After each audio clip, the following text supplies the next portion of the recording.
ભારત સરકારે જીએસટીમાં કરેલા ઘટાડાને લઈને ભાજપના આગેવાનો છોટાઉદેપુર નગરના વેપારીઓને મળ્યા હતા। જિલ્લાના ભાજપના આગેવાનોએ વેપારીઓને જીએસટીમાં થયેલા ઘટાડાને લઈને વેપારીઓના મંતવ્ય જાણ્યા। વેપારીઓએ પણ જીએસટીમાં થયેલા ઘટાડાને લઈને આનંદ જોવા મળ્યો।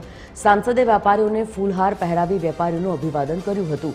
સાંસદે વેપારીઓને સ્વદેશી વસ્તુનું વેચાણ વધારવા અપીલ કરી, જેનાથી દેશ આત્મનિર્ભર બનશે। અને આ પ્રસંગે સાંસદ જશુભાઈ રાઠવા, ભાજપ જિલ્લા પ્રમુખ ઉમેશ રાઠવા, પૂર્વ રેલ રાજ્યમંત્રી નારણભાઈ રાઠવા સહિત જિલ્લા, તાલુકાના અને નગરના ભાજપના આગેવાનો તેમજ કાર્યકર્તાઓ મોટી સંખ્યામાં જોડાયા હતા।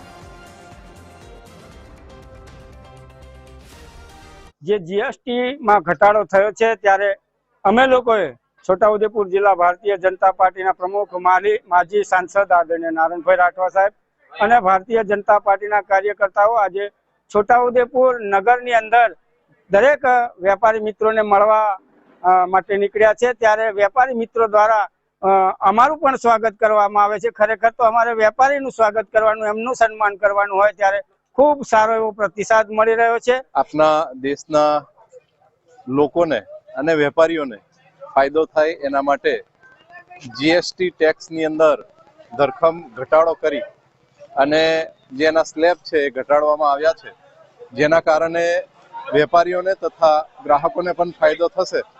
તો એ વાતની જાગૃતિ માટે અને માનનીય મોદી સાહેબને અભિનંદન આપવા માટે આજે છોટાઉદેપુર જિલ્લા ભારતીય જનતા પાર્ટી તથા ચૂંટાયેલા પ્રતિનિધિઓ સૌ સાથે મળીને વેપારીઓને મળવા માટે નીકળ્યા છે। હાલના સમયમાં મોદી સરકાર તરફથી જીએસટીમાં જે ઘટાડો થયો છે એમાં વેપારીઓને ફાયદો એ રહેશે કે એમાં વેપારીઓ સસ્તા ભાવે થોડો માલ વેચી શકશે, બરોબર, અને એમાં ગ્રાહકોને, કસ્ટમરને ઘણો ફાયદો થશે એની અંદર।